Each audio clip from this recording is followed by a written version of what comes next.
का चार्जेस अलग है।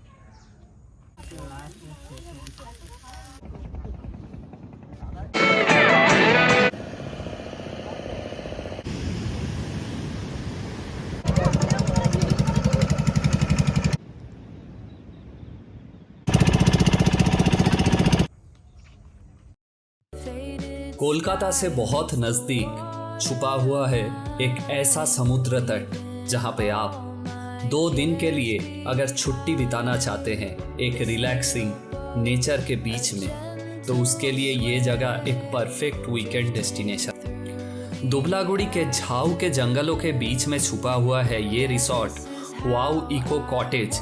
एक बजट फ्रेंडली रिसोर्ट है दुबलागुड़ी में, जहां पे पहुंचने से ही आपको सबसे पहले ऑफर किया जाएगा वेलकम ड्रिंक, जो है नारियल पानी। वाओ इको कॉटेज में आपको पार्किंग का अच्छा खासा स्पेस मिल जाएगा।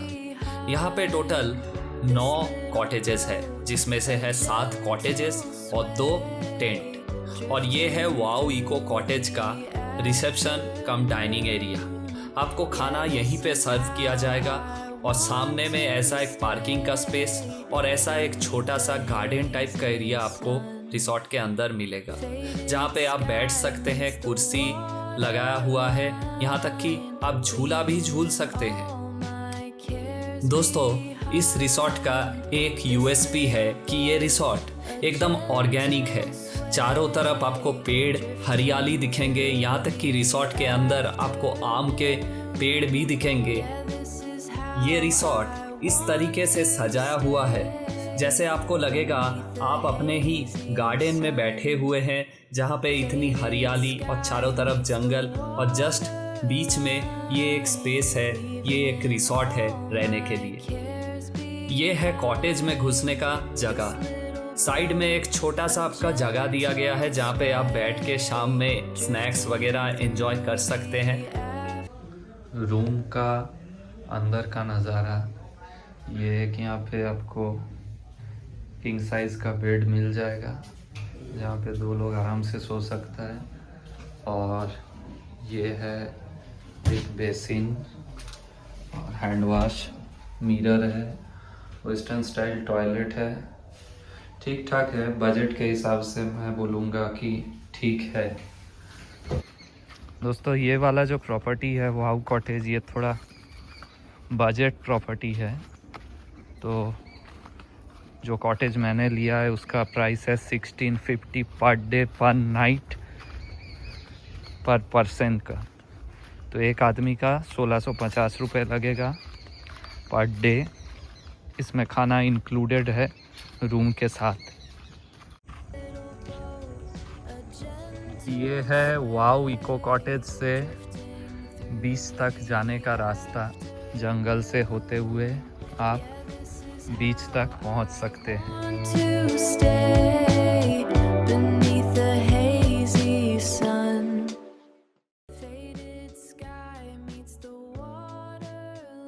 है जंगल से होते हुए वाओ कॉटेज रिसोर्ट से आपका बीच का रास्ता।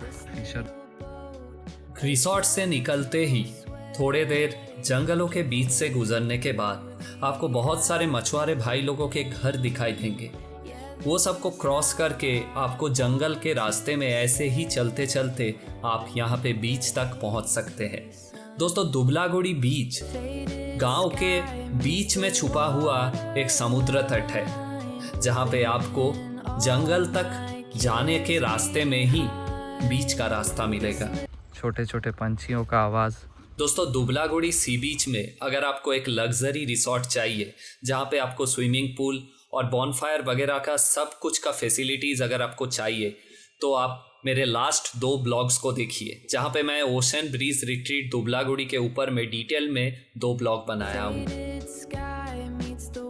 दोस्तों, दुबलागुड़ी सी बीच एक सेक्लूडेड बीच है, जहाँ पे आपको कम टूरिस्ट या फिर ना के बराबर टूरिस्ट आपको यहाँ पे दिखेंगे। दोस्तों, दुबलागुड़ी सी बीच में सफ़ेद रेत आपको दिखाई देगा।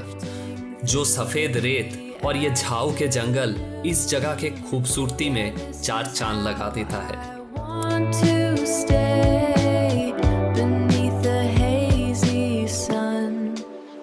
Blue water go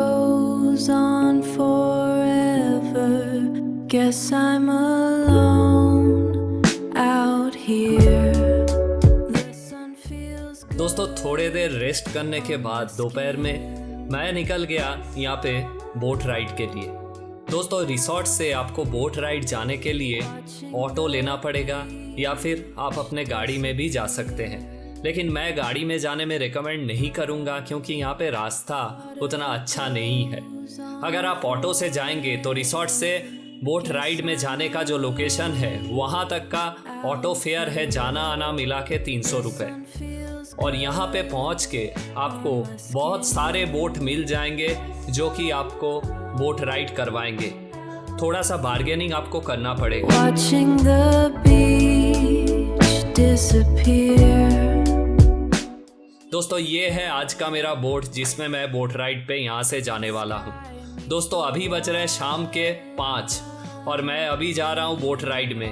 आप लोग अगर जाना चाहते हैं बोट राइड में तो थोड़ा पहले आने का कोशिश कीजिएगा क्योंकि अंधेरा हो जाने के बाद आपको ऐसा कुछ यहाँ पे दिखाई नहीं देगा except sunset.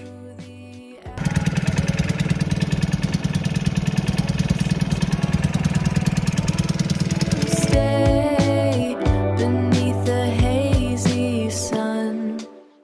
Blue water goes on forever. Guess I'm alone out here. The sun feels दोस्तों बोटिंग में आपको एक आइलैंड से दुबलागुड़ी बीच का जो आइलैंड है वहाँ से आपको एक दूसरे आइलैंड पे लेके जाया जाएगा जहाँ पे आप कुछ देर तक इस आइलैंड में रह सकते हैं, फ़ोटोज़ वगैरह अच्छा क्लिक कर सकते हैं और उसके बाद वही बोट दोबारा वापस आएगा आप लोगों को ले जाने के लिए। दोस्तों अगर शाम पे अगर आप आएंगे तो आप यहाँ पे सनसेट का अच्छे से मज़ा एंजॉय कर सकते हैं। पे आके आपको उतारा दिया जाएगा करीब आधे घंटे के लिए, फिर दोबारा आपको बोट में यहाँ से लेके जाएगा उस पार। तो इसका टोटल कॉस्ट है पर हेड 350 से 400 के बीच में। ये एक अनोखा एक्सपीरियंस होगा आपका जब आप दुबलागुड़ी सनसेट को बहुत अच्छे से एंजॉय कर सकते हैं। मेरा रिकमेंडेशन होगा अगर आप दुबलागुड़ी आ रहे हैं तो सनसेट का जो मज़ा है वो यहाँ पे आके आप ले सकते हैं। जगह पे है ये मोहना का जगह है, एकदम नदी और समुंदर का मिलन हो रहा है। Guess I'm alone out here, watching the beach disappear.